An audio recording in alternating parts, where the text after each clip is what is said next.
You are listening to Between Two Trains, a podcast for business owners talking to business owners.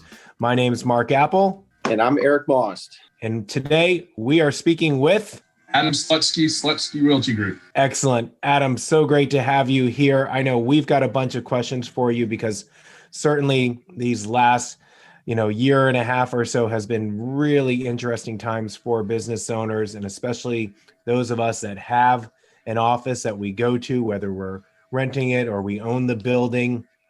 Crazy times. All the staff is working from home or coming in at different times.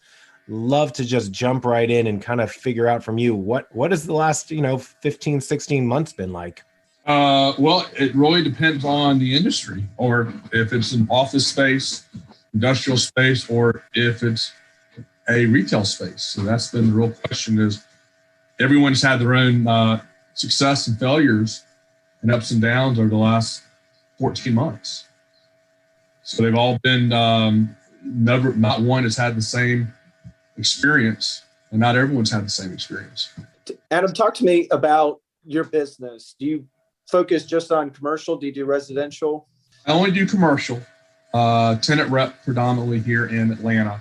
I represent tenants are looking to lease space or buy space, and I'll do help some developers buy land to do development there, or go through rezoning process to rezone land and build it for commercial uses, and sometimes residential uses based on what the client's needs are.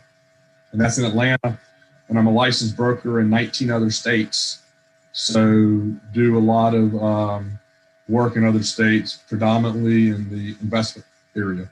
Very nice. How long have you been in that space?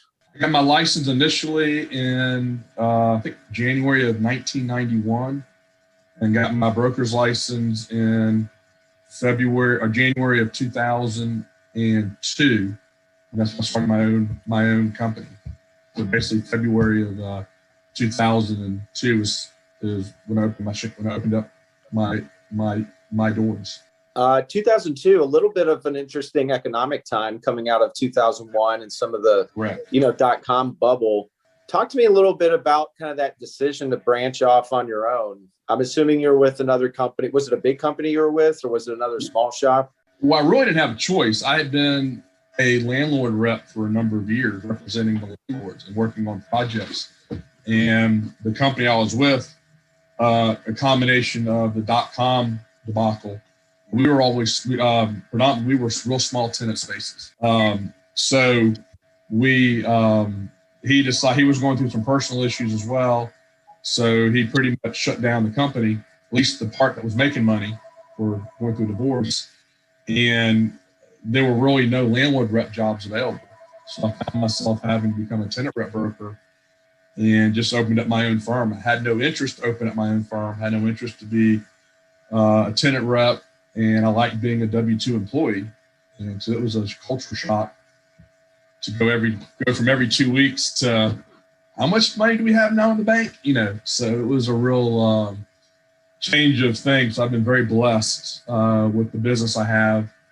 And I've been growing it the last 18 months, 2 years, to go into different areas to create more revenue streams. I work with small business owners, and that dynamic of being a W-2 employee that you just talked about, to then you're pursuing opportunities, and you only get paid when those opportunities close. Pipeline doesn't get you paid is commonly heard. Talk to me though about, so you kind of started an interesting economic time. You weathered the storm. Tons of experience. You weathered the storm of 2007, 2008. Mark mentioned COVID, and you kind of talked about how industry, depending on what industry you're in, it could impact things. What are you seeing? What industry is hot right now in Atlanta? Well, real quick, I majored in real estate at the University of Georgia.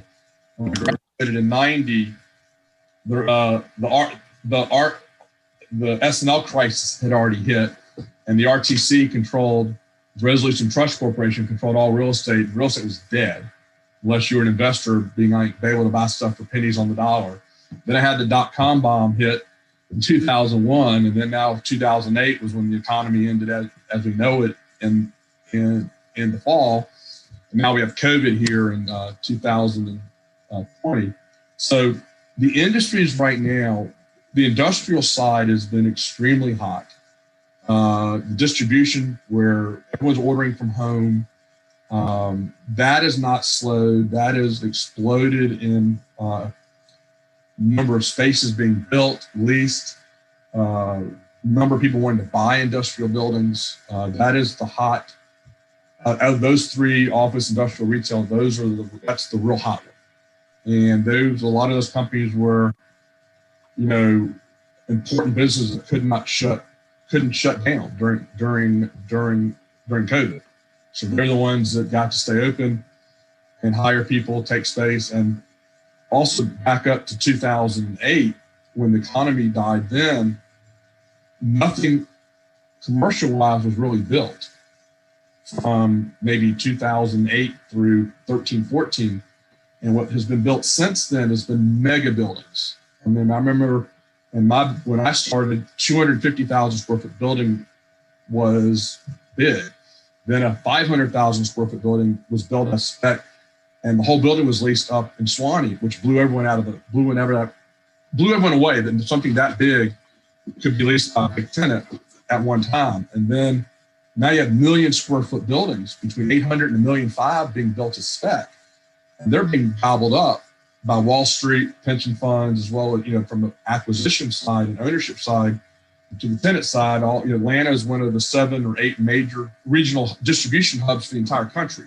So we're going to continue to grow. We have, all these interstates run through Atlanta. So what's happened is they're not building anything small because your economies of scale just don't work anymore. There's construction costs going up. So there's been a definite shortage of space, for small space, under 50,000, under 100,000. So that's been hard.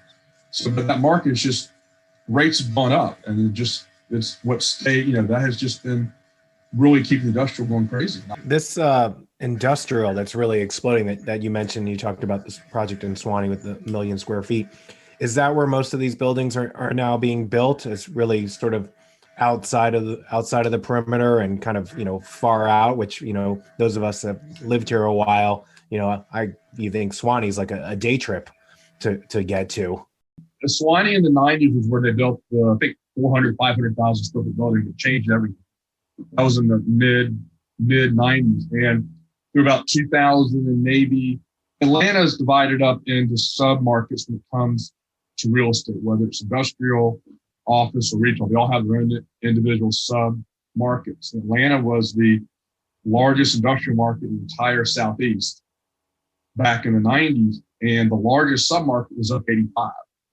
And I think there was more industrial space up 85 than there was in the entire of any other city in the Southeast.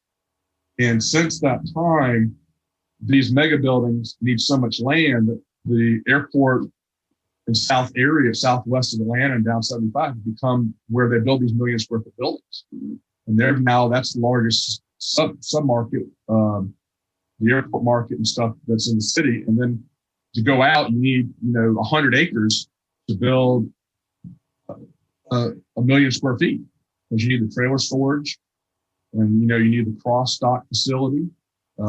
So all the buildings are being built out in the suburbs, and because land's getting scarce, you're building these buildings further and further out. Jefferson, Cartersville, wherever the land's flat and cheap. Now I-20s and east and west. So everything in town has gotten now so expensive that you have to go out to buy these big boxes. Big piece of land in order to build big boxes.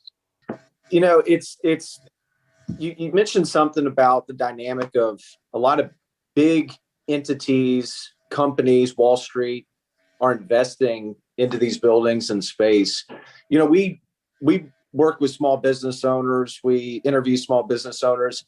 What do you think about the dynamic of, do you think that's a good thing for all that big money to be investing? Well, we'll go to the investment side. I'm sorry. We'll go to the investment side of what's happening. there's a tremendous amount of capital with all the pension funds and REITs and investors have tremendous amount of money trying to buy stuff. So there's a flight to quality products.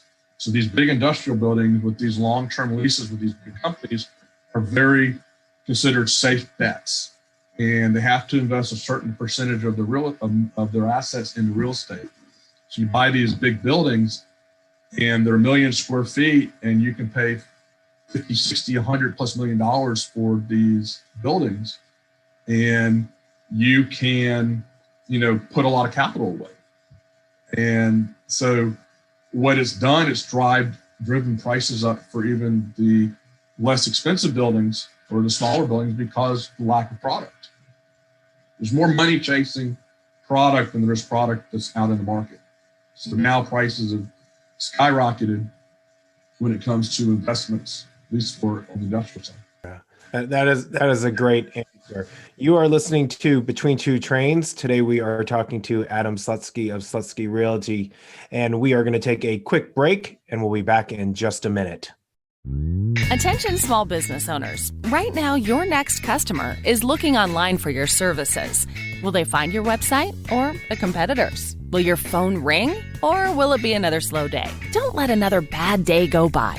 We're Forward Push, and we help businesses like yours be found in a Google search by creating an SEO strategy for your business. Schedule your free marketing consultation at forwardpush.com right now. That's forwardpush.com.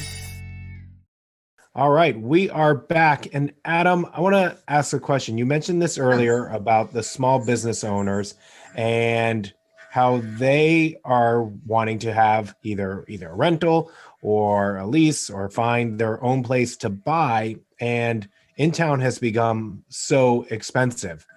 And, Yes. We were just talking about the industrial side. They're moving out to Cartersville and Swanee and down by the airport. Maybe not exactly where a small business owner wants to put their business. So what's the advice for the small business owner? They've got maybe 20 people that they need a space for, maybe 50, somewhere in there. And they want to be, inside the perimeter or at least as close as they can to it. What kind of advice are you telling the small business owner when they're ringing your phone? Well, I mean, if they're looking for office space, you just have to really determine what part of town that you want to be in. And now with COVID, a lot of people don't want to be in buildings with elevators, or at least not more where they can't walk up, or they want to be on the lower floors where they can walk up, to their office space. People, you get into elevators now and it looks like the old game of Foursquare back when we were kids. You have corners all painted out, or you have lines like a little checkerboard. So you stay in your corner. But if you're looking for space, it really depends on what part of town you want to be in, and then what is your look, and then what's your budget. And there's some buildings that are being very aggressive and trying to make deals, and others are not as aggressive. And you just have to figure out which, what is what you're looking for, and then you try to negotiate the best deal possible. Are you finding that there's a certain area of town where landlords are being more aggressive in making deals, or is this just spread out all over the metro? I think it's spread out everywhere, but there's certain buildings that don't want, are not going to reduce their rates because you have a mortgage and you have what's called a face rate. And when you get your financing for your building, you told the lender, this is the rate we're going to get. And if you start deviating too much from that rate, lenders don't like that. So a lot of landlords will give you extra free rent or more TI to make the deal, but they have to show what's called a face rate or something very close to it to the lender. To me, the markets that still have the most available space is going to be like Peachtree Corners. I still think up Alpharetta, up in Windward, Holcomb Bridge Road. In between those, there's just a lot of good amount of space available. The question is if it's single story or multi-story. I think your multi-story is going to be more available than your single story right now because people want to be walking in and out of their offices and not have to worry about being with other people. That completely makes sense. And it's interesting, I think in my thinking is that 2020, we went through what happened. 2021, we're starting to come back and people are saying, well, we're going to get back to normal. But normal was when you walked into an elevator and, you had 8 people in there and you wanted to be on the top floor with the best view of Buckhead. Right. And now that normal seems to be the exact opposite of what normal was pre-COVID. So it's quite interesting. So these high-rise buildings that, pre-2020 that were built up all over the city, it doesn't really matter what section we're talking about, Midtown, downtown to, Alpharetta and so on. Are they in for some big vacancy coming up because of what you're saying here, that people don't want to be on the 5th floor anymore? It's been really interesting. You could ask 100 agents and you'd probably get 75 to 110 different answers. So what we've seen is these big tech companies have come in. Google announced that they took the rest of the building that they're taking down in Midtown. They were 100, now they're 400,000 square feet. And this was during the pandemic. Microsoft said they were leasing 500,000+ square feet at Atlantic Station. But 2 weeks later, Macy's announced they were backing out of their deal of 100,000 square feet for a tech center. But I think that was more of an economic thing for Macy's than other places. Law firms are going back. I have companies that are going staggered, where you have some people work Monday, Wednesday, Friday, and others are in there Tuesday, Thursday. If they're in summer warning, in the past, it's been how many people can I fit in a space? A few offices, mostly cube open area, to now where you had a 4 cube, you want more space, so you're going to do maybe more offices now, and the cubes are more spread apart, so you get more people have the social distance versus looking like Dilbertville for us that remember Dilbert from back in the day, where everything would look like just a cube farm. So every office is different. But it's coming in staggered. Some, there's something called Zoom fatigue, which I don't know if y'all are familiar with, but just people are tired of being on Zoom. They want to be face to face. A lot of businesses with collaboration need that face to face. There's some industries that may not come back to a full-time office space. I have an accounting firm that 2 years prior to the pandemic was already starting to do work from home and was going to not renew his lease to do work from home. And this is before the pandemic hit. But there's some people that need to have an office space and that want an office space. I have office space, and I've come in except when I was sick, I came in almost every single day during the pandemic. But I'm a Williamsburg building on the 2nd floor, and it's just me and 2 other offices. So people, I don't get much visitors or traffic. And then I think a lot of it has to do with people going back is, the certain states, or there were arguments over the COVID relief bills about, are employers going to be relieved of liability if they have their employees come back in the office? I know that was a big sticking point. So you have this, a lot of this country's divided over their feeling about the virus. So you get into that situation. But I think people are waiting to get back to some form of normal, whatever that looks like. Everyone has a different view, and every office is going to have a different point of view. You will see, no one knows. I mean, what we've seen so far is a lot of renewals that are coming up looking at short-term renewals because they don't know what's going to happen. And then others are out in the market looking for space. And long-term space. They maybe, instead of taking 10,000 feet, or 5,000 feet, they may take another 10 or 15, 20% more to have more social distancing and make more privates versus cubes and not as much common areas. But then now you got buildings that are taking the approach, they're creating more open spaces area, more social distance places to congregate. So it's, like I said, it's across the board. To give you an example, Cousins had a report that came out that I think their portfolio was 95% leased. But 2 months ago, I think they were 15 to 20% occupied because no one was in the buildings. And there's some landlords have no clue what they're doing when it comes to the pandemic. I mean, what to get the sanitizers when you walk in, to wiping down the doors, to how do you get in and not touch the doors or public places. You have you're supposed to have a water fountain everywhere. Well, they're being closed off. if you've been to buildings lately, those water fountains are blocked off. So they do not work. So it's going to be just, I don't think there's a right or wrong answer, for lack of a better word, with all this, because everyone's going to have their own opinion. And, it's not, I was talking to a friend of mine about buying space in town. I said, there are no deals. If you think it's like '08 or '09 again, everyone still thinks that, and you just can't find it. And if you can, it's not cheap. I mean, it's almost not quite like residential, but the prices are high. And if something comes available, you got to get it. And, with financing as cheap as it is, it kind of offsets. Well, that makes sense to me, Adam. I'm curious to know, because you mentioned kind of prices being hot, and earlier you kind of touched on, the city of Atlanta. From a business standpoint, you've got so many big, large companies locating to Atlanta, and Atlanta is kind of unique. There's no natural barriers, so you can go in all four directions. It's not like Chicago and, New York, where you've got, lakes and, water that you got to take into account. I'm curious though,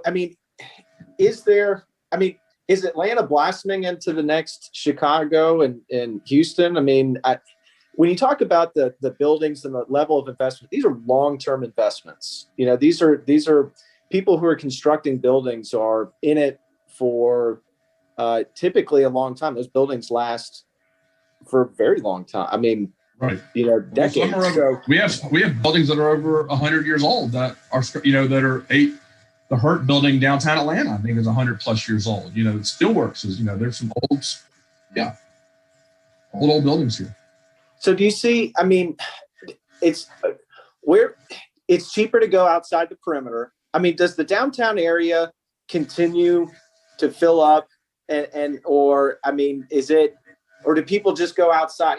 Do you know what I'm asking? You've got the Sandy Springs area where you've got the concourse buildings, and I'm sure the price per square foot to build that was a lot better than in downtown Atlanta.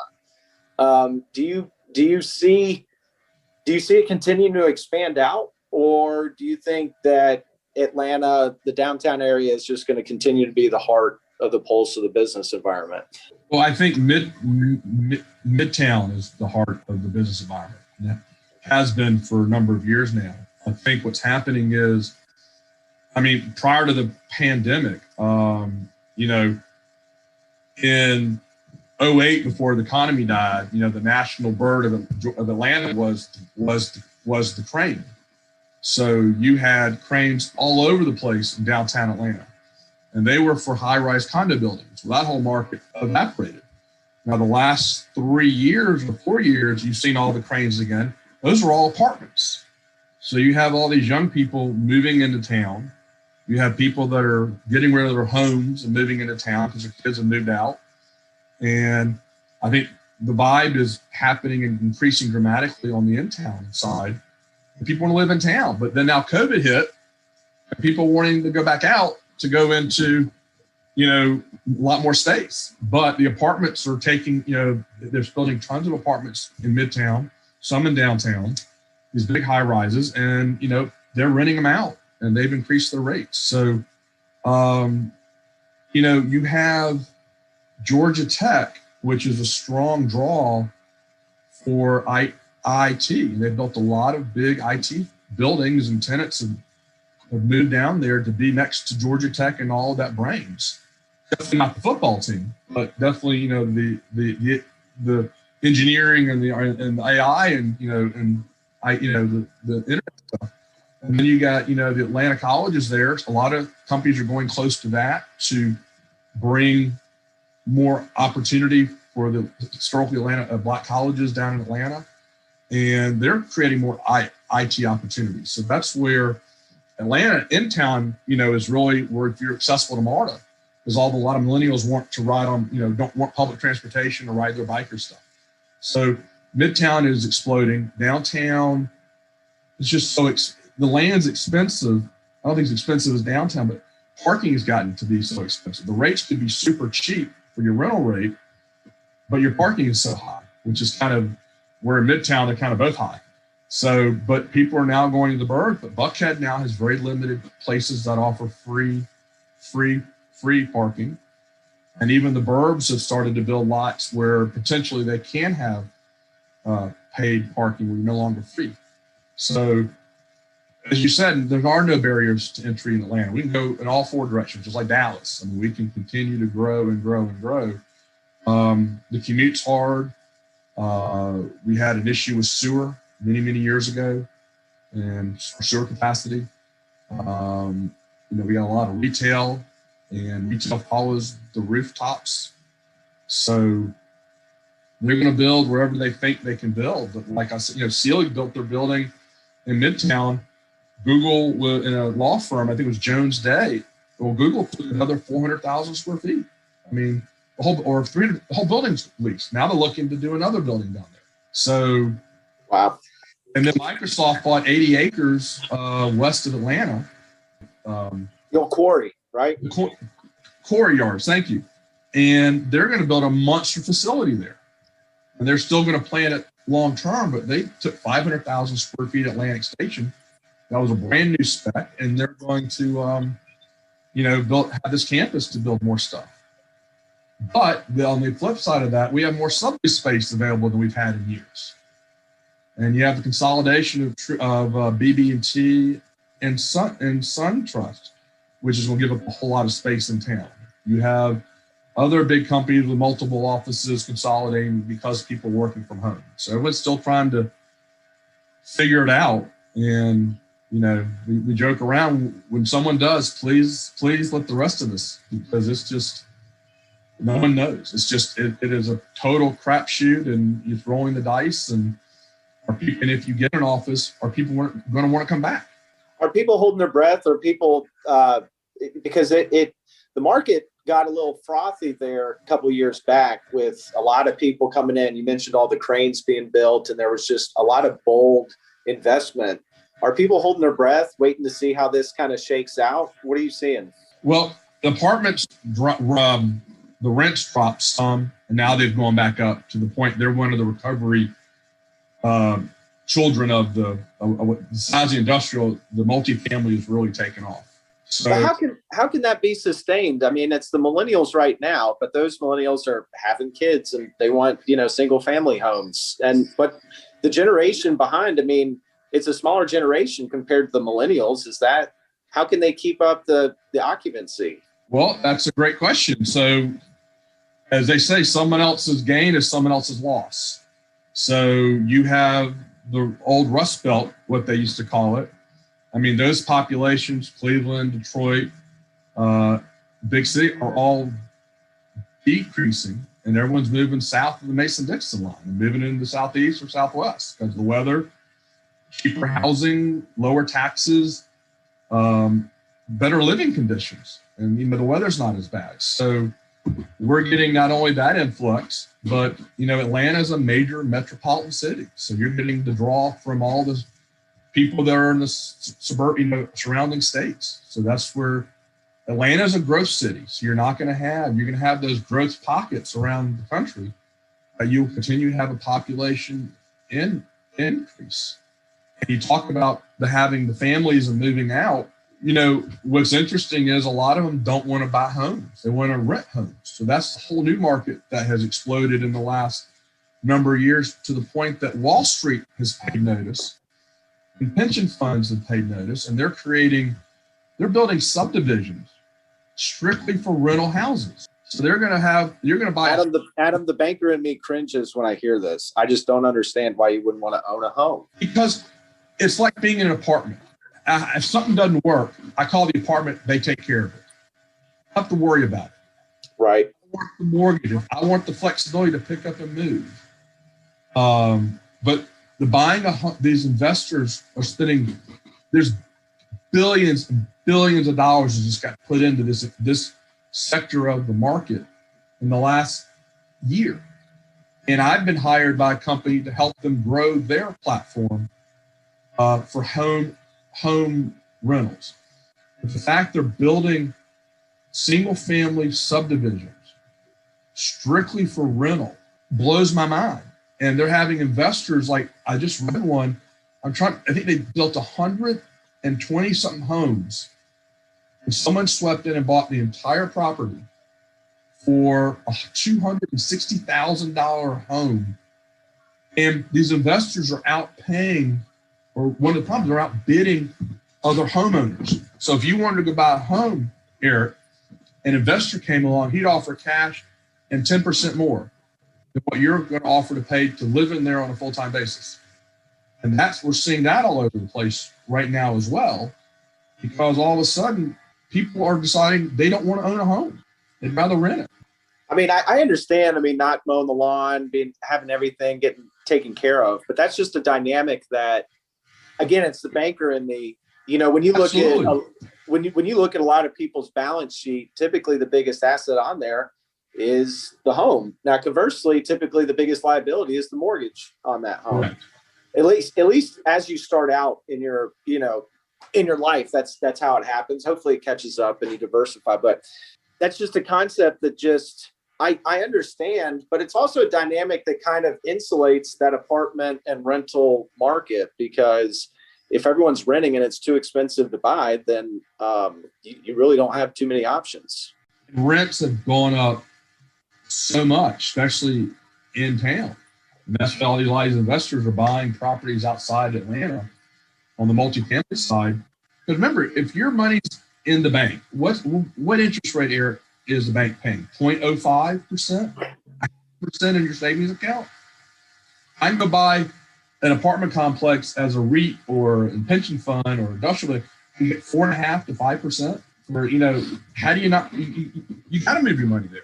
And if you're in California, their cap rates are going throughout the country for below 4, because it's just that many deals, that much money is chasing deals. Wow.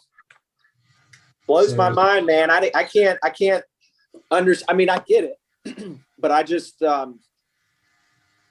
just the idea of not owning something to me is just, it's counterintuitive. It's just, I'm not programmed that way, but I do understand the market dynamics and the fundamentals, the underlying, reasons that's resulting in this, but it blows my mind at the same time. Look at what happened.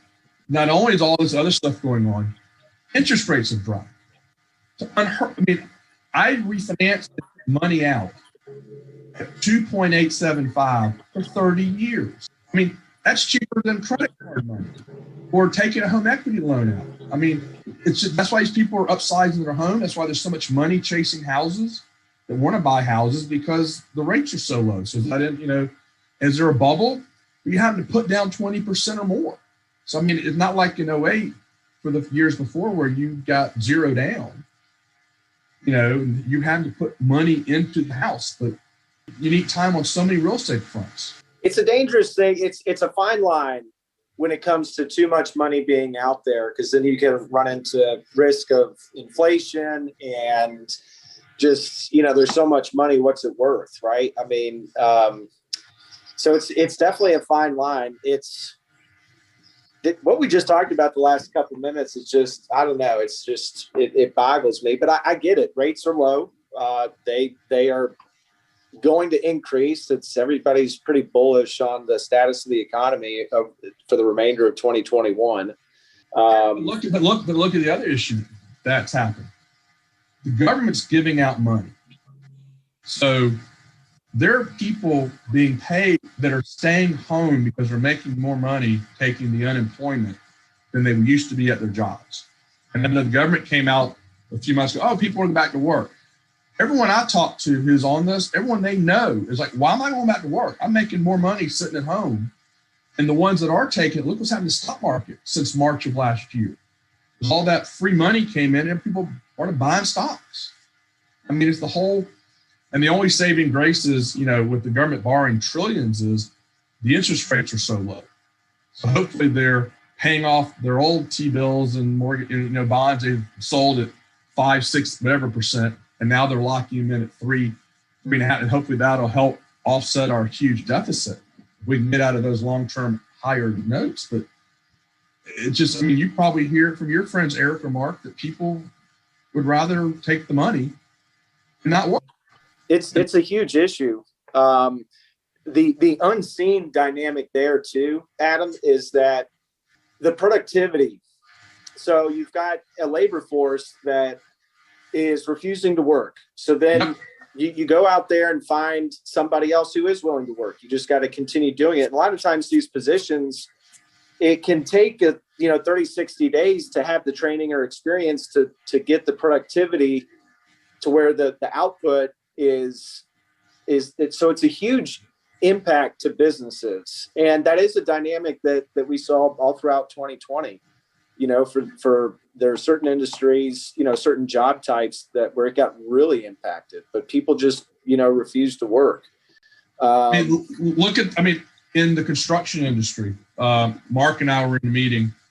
I think you were, Mark, where a guy is a Boy Scout leader. They do the same project every year. Last year, the lumber was $300. This year is over $1,000. And you can't get you can't get people to work. There are people that want jobs, but they're at the higher income levels. And I think you have the lower income levels that, they're making more or close to what they made, working, being at home.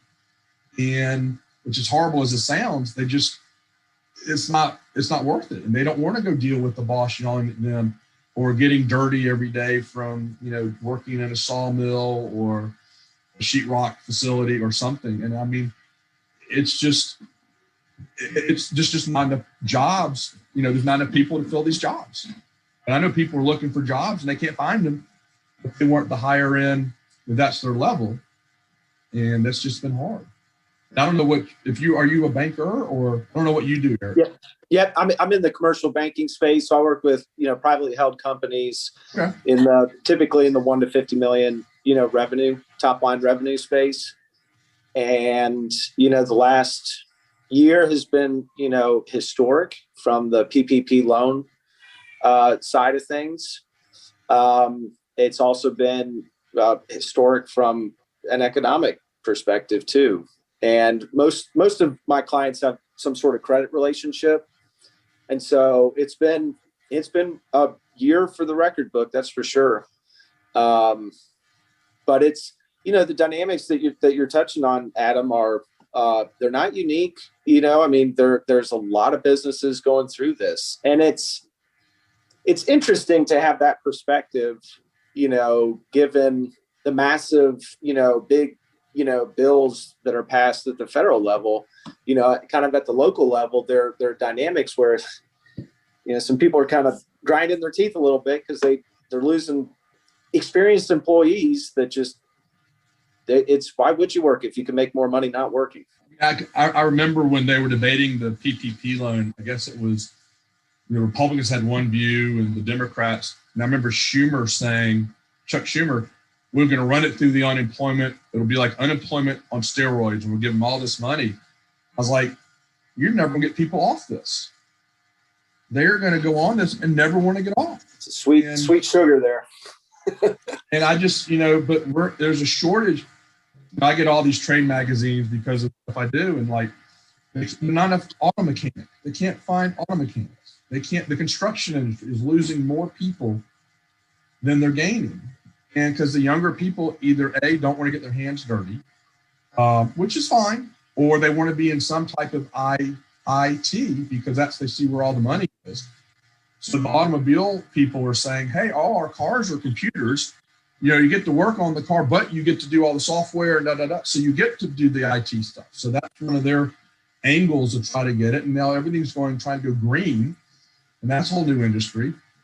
They talk about this gigantic infrastructure, but, who's going to come build it? How much labor we have to bring in from other countries, legally or illegally.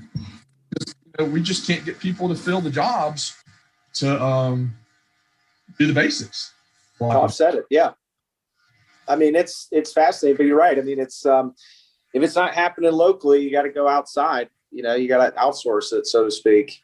And it's neat that it's nice to interact with people who are seeing the same things. I'll say that. No, this is definitely a fascinating conversation. I was thinking, Eric, we could have Adam on every month to give us an update with what's what's happening, because the answers really are, well, it depends. And, it's, well, if you talk to this person, they're going to say this, and this sector is saying this, and I'm seeing this, and someone else is seeing it from a different side, and that's how they're reacting. It's quite fascinating. I think for our last question here, Adam, I'm going to put you on the spot. It's a one-word answer, and I want you to just give us that one word that summarizes your business philosophy from today moving forward. A rhinoceros. All right, now you got to tell us why. The rhinoceros is always charging ahead. Excellent. I love that. You always have to move forward.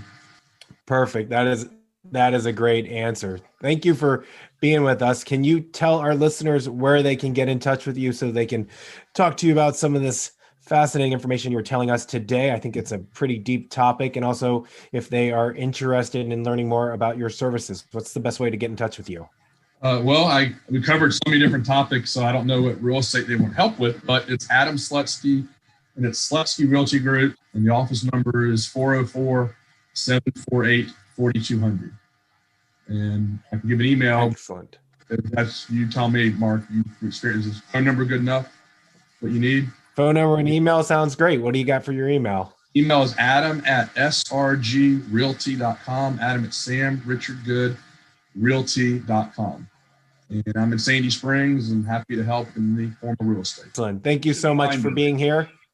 Love it. This has been another episode of Between Two Trains. I'm Mark Apple. I'm the founder of Forward Push, a marketing agency for small businesses and startups located in Chamblee.